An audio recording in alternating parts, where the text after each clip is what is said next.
दोस्तों चुनाव तो 5 राज्यों में हुए, नतीजे भी यानी रिजल्ट्स भी 5 राज्यों के आए, लेकिन सबसे ज़्यादा चर्चा बंगाल की क्यों हो रही है? इसका एक सिंपल सा एग्जांपल देता हूं मैं आपको कि इंडियन क्रिकेट टीम में 11 खिलाड़ी होते हैं, सभी कंट्रीब्यूट करते हैं, सभी का रोल इंपॉर्टेंट है, लेकिन सबसे ज़्यादा बात विराट कोहली की क्यों होती है? क्योंकि भाई उनको देखने में मज़ा आता है। वो जब ग्राउंड पर आते हैं तो अचानक से थ्रिल क्रिएट हो जाता है और उन्हीं की परफॉर्मेंस पर सबकी नज़र रहती है। क्यों? क्योंकि वो सबसे इंपॉर्टेंट खिलाड़ी माने जाते हैं इंडियन क्रिकेट टीम के। इसी तरीके से बंगाल भी इन 5 राज्यों के चुनाव में सबसे इंपॉर्टेंट स्टेट बनकर उभरा और वहीं पर सबसे कांटे की टक्कर एक्सपेक्ट की जा रही थी, लेकिन ममता बनर्जी और टीएमसी उतना अच्छा परफॉर्म नहीं कर पाई, बीजेपी ने बाजी मार ली। इसलिए सबसे ज्यादा चर्चा हो रही है बंगाल की। In the very first press conference, she announces that I'm not going to resign. She's trying to do a Donald Trump.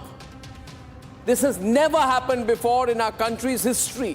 दोस्तों इस वीडियो में हम बात करने वाले हैं उन मुद्दों की जिसको लेकर टीएमसी और उनके सपोर्टर्स रो रहे हैं, चिल्ला रहे हैं, कंप्लेंट कर रहे हैं, शिकायत कर रहे हैं, कह रहे हैं कि भाई हमारे साथ चीटिंग हो गया है और किन किन कारणों को लेकर उनका गुस्सा सामने आ रहा है और सोशल मीडिया और मीडिया पे वो लोग लिख रहे हैं। आइए उसके बारे में बात करते हैं। सबसे पहला पॉइंट है SIR।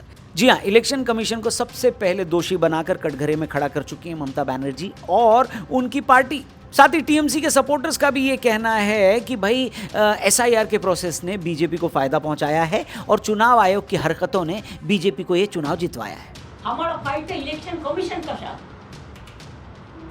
और अगर इलेक्शन कमीशन बेच जाए, अगर जुडिशियरी से कोई जस्टिस ना मिले, जबकि मैं आपको कई सारी ऐसी वीडियोस और बाइट्स दिखा सकता हूं जहां पर इनमें से कई सारे सो कॉल्ड एक्सपर्ट्स या इलेक्शन जीवी ही ये कहते हुए पाए गए थे कि SIR एक बढ़िया प्रोसेस है, इसको होते रहना चाहिए। और यहां पर जैसे ही टीएमसी चुनाव हारी, SIR गड़बड़ा गया और ये लोग पलट गए। ममता बनर्जी ने SIR को अपने पक्ष में कर, सबसे महत्वपूर्ण पक्ष था SIR। 27 लाख वोट कटे हैं। अगर इतना लोगों को लॉजिस्टिकल नाम पे निकाल दिया जाए, वन साइडेड इलेक्शन ऑफिसर लोग काम करे, स्विच ऑफ कर दे, ईवीएम मशीन कैप्चर करे। चलिए आपको इलेक्शन कमीशन की बात नहीं माननी है, मत मानिए, लेकिन कई सारे ऐसे न्यूट्रल एक्सपर्ट्स ने ये बताया है कि क्यों SIR एक इंपॉर्टेंट प्रोसेस है। क्योंकि इसमें से अगर आप देखा जाए तो जो कहा जा रहा है ना कि भाई 90-95 लाख जितने भी लाख लोगों का नाम काटा गया है बंगाल में SIR के दौरान, तो आपको मैं बता दूं उसमें से 30-35% ही मुस्लिम वोटर्स हैं, जबकि 60-65% से ज़्यादा हिंदू वोटर्स के नाम कटे हैं। तो अगर मुसलमानों का वोट बैंक यानी माइनॉरिटीज़ का वोट बैंक कोर वोटर्स हैं अगर ममता बनर्जी और टीएमसी के, तो भैया उनके तो 35% ही कटे नाम।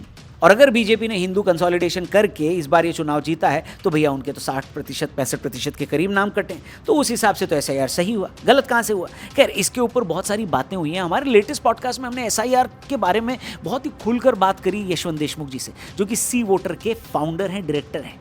सी वोटर एक ऐसी संस्था है जो दुनिया भर के इलेक्शंस को स्टडी करती है और उसके डेटा को बहुत ही आसान तरीके से अपने व्यूअर्स को समझाती है, मीडिया को समझाती है। तो इसीलिए हमने भी इस चुनाव को उनसे आसानी से समझने की कोशिश की है। ये पॉडकास्ट हमारे TRP चैनल पर ऑलरेडी रिलीज हो गया है, जाकर जरूर देखिएगा, लिंक डिस्क्रिप्शन में दिया हुआ है। द रौनक पॉडकास्ट चैनल पर ये पॉडकास्ट रिलीज हुआ है। फिलहाल वीडियो में आगे बढ़ते हैं। एक और चीज़ जिसके बारे में बहुत ज़्यादा रोना धोना मच रहा है, स्पेशली बंगाल चुनाव को और उसके नतीजों को लेकर कि भैया एक्स्ट्रा फोर्सेस क्यों लगाई गई हैं बंगाल में इस बार चुनाव से पहले। तो भाई उसका सीधा सा जवाब है, अगर आप बंगाल का इतिहास उठाकर देखें, स्पेशली 10-12 सालों का चुनाव का इतिहास उठाकर देखें, तो हर चुनाव में इतनी खतरनाक और गंदी हिंसा, वायलेंस हुई है जिसका कोई हिसाब नहीं। इसलिए इस बार इलेक्शन कमीशन ने डिसाइड किया कि शांतिपूर्ण तरीके से बंगाल में चुनाव करवाना है तो वहाँ पर बड़ी फोर्सेस को लगाना पड़ेगा और कुछ घटनाओं को छोड़ दिया जाए तो इस बार पिछले कई सालों के मुकाबले बहुत ही कम घटनाएं रिपोर्ट की गई हैं वायलेंस की, हिंसा की।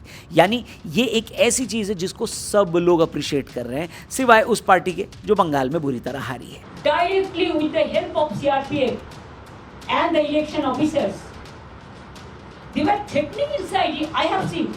तो आप बताइए, अगर फोर्सेस को लगाकर हिंसा रोकी जा रही है, किसी की जान जाने से बच रहा है, किसी का घर फूकने से बच रहा है, तो ये सही कदम था या नहीं था? कमेंट करके आप जरूर बताइएगा। अगले पॉइंट पे बढ़ते हैं जिसके ऊपर बहुत ज़्यादा रोना धोना मचा है। वो ये कहा जा रहा है कि भैया बीजेपी ने बहुत ज़्यादा ताकत लगा दी, उनके सारे छोटे बड़े नेता बंगाल में मौजूद थे। कई ऐसे नेता थे जो कुछ हफ्तों से थे, कुछ कई महीनों से थे और कई तो 1-1.5 साल से बंगाल में अपना डेरा जमा कर बैठे थे और इसी वजह से बीजेपी जीती है। तो भैया इसका एक सिंपल सा लॉजिक है, पॉलिटिकल पार्टी है, वो कोई NGO तो है नहीं। उनका एक सबसे सिंपल टारगेट होता है कि सत्ता में बने रहना, उसके लिए जो भी करना पड़े वो करती है। और जो बहुत ज़्यादा इंटेंसिटी के साथ करती है वो भैया ऐसे रिजल्ट लेकर आती है। इसलिए ये कहना कि भाई बीजेपी ने बहुत ज़्यादा मेहनत की, भाई आप भी कर लेते, इसमें क्या लॉजिक हुआ। इसलिए एक्सपर्ट्स का कहना है कि अगर आपको बीजेपी से एक चीज सीखने का मौका मिले तो ये सीखना चाहिए कि वो लोग कभी थकते नहीं हैं, हमेशा इलेक्शन मोड में रहते हैं। और बंगाल जीतने के बाद भी अगर आप देखेंगे तो उनके जो सीनियर नेता हैं बीजेपी के, उनके बयान ये आए हैं कि भैया अब हमारा अगला फोकस पंजाब भी होगा और अगले साल उत्तर प्रदेश भी होगा। यानी एक इलेक्शन जीतने के बाद सेलिब्रेट करने से ज़्यादा वो अगले इलेक्शन की तैयारी में लग जाते हैं, जो कि बाकी पार्टियों के लिए एक सीखने लायक बात है। इसलिए ये कहना कि भैया बीजेपी ने अपनी पूरी शक्ति बंगाल में झोंक दी, इसी वजह से जीत गए, तो भैया आप भी झोंक देते। आप तो सो कॉल्ड इंडिया अलायंस थे, तो आप लोग मिलकर क्यों नहीं लड़े? आपके तो इंडिया अलायंस के जो बाकी घटक दल थे वो एक दूसरे को क्रिटिसाइज कर रहे थे अलग अलग मंचों से, तो फिर उनको किसने रोका था? इसलिए ये कहना कि बीजेपी ने शक्ति लगाई, आप भी लगा लेते, ये इसका आंसर है। जनता दे रहे हैं और एक्सपर्ट्स भी यही जवाब दे रहे हैं। अब वीडियो में आगे बढ़ते हैं और बात करते हैं उस फैक्टर की जो सबसे ज़्यादा डिस्कस किया जा रहा है कि भैया बीजेपी ने हिंदुओं को एक कर दिया और मेजॉरिटी का वोट लेकर बीजेपी ये चुनाव जीत गई। तो इसका जवाब दिया यशवंत देशमुख जी ने हमारे लेटेस्ट पॉडकास्ट में। मैं फिर से रिकमेंड करूंगा जाकर देखना। मैंने उनसे कहा कि बीजेपी ने ऐसा क्यों किया,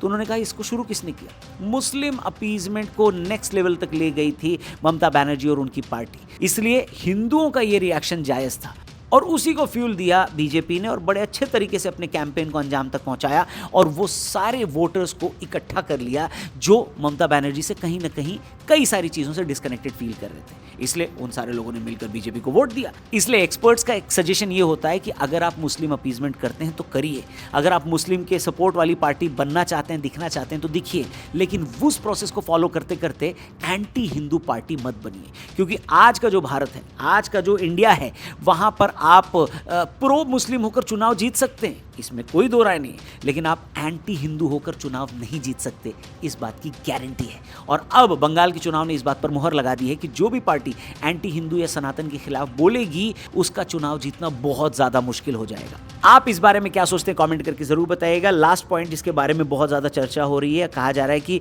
मोदी जी ने और भाजपा ने सारी एजेंसियों को ममता बनर्जी और उनकी पार्टी के पीछे लगाया, इस वजह से वो लोग चुनाव हार गए। यानी यहाँ पर ईडी, सीबीआई, इनकम टैक्स, इसकी बात हो रही है। तो देखिए, चुनाव से पहले इन एजेंसियों का कैसे इस्तेमाल किया वो तो हम नहीं बता सकते, वो तो एक्सपर्ट से पूछना पड़ेगा। लेकिन हाँ, चुनाव के बाद खबर आ रही है कि पुराने चिट्ठे खोले जाएंगे। अगर पुरानी सरकार ने झोलझाल किया है तो वो दुनिया के सामने ज़रूर लाया जाएगा। इसकी तैयारियां भी चल रही हैं और जैसे ही सरकार बदली है ये भी बताया जा रहा है कि भैया इंपॉर्टेंट कागज़ इंपॉर्टेंट सरकारी दफ्तर से न बाहर जाएंगे न वो नष्ट किए जाएंगे, उसके ऊपर पैनी नज़र रखी जाए। ये खबर भी पिछले दिनों बहुत ज़्यादा वायरल हुई है। यानी जो ये कह रहा है, इल्ज़ाम लगा रहा है जो टीएमसी के सपोर्टर्स हैं कि भैया एजेंसियों का गलत इस्तेमाल किया। देखो, एजेंसियों का गलत इस्तेमाल पहले किया है नहीं किया वो पता नहीं, लेकिन इन एजेंसियों का इस्तेमाल जांच के लिए आगे किया जा सकता है, इसकी गारंटी तो दिख रही है। बाकी दोस्तों, आपको क्या लगता है, ये जो रीजंस हमने आपको इस वीडियो में ऊपर बताए, इनमें से कौन सा रीजन आपको सबसे ज़्यादा वैलिड लगता है और कौन से रीजन में आपको बिल्कुल दम नहीं लगता? आपको चाहिए तो मैं एक बार रिकैप कर देता हूँ। एसआईआर पर रोना क्या जस्टिफाइड है?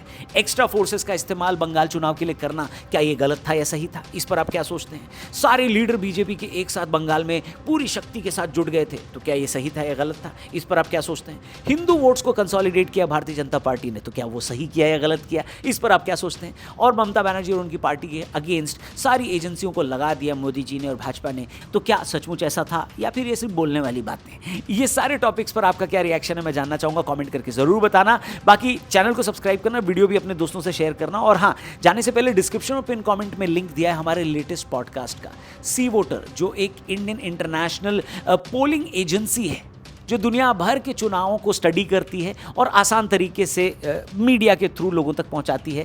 उसी सी वोटर के फाउंडर यशवंत देशमुख के साथ इस चुनाव पर हमने डिटेल में चर्चा की है, जिसको बड़ी आसानी से उन्होंने हमको समझाया और हम चाहते हैं आप भी उसको आसानी से समझें। इसके लिए आपको डिस्क्रिप्शन में जाना होगा, लिंक दिया होगा, उस पर क्लिक करके हमारे टीआरपी चैनल पर जाकर इस पॉडकास्ट को देखना होगा। देख के बताइएगा कैसा लगा। बाकी यहाँ पर मिलेंगे जल्दी। Thank you for watching. जय हिंद।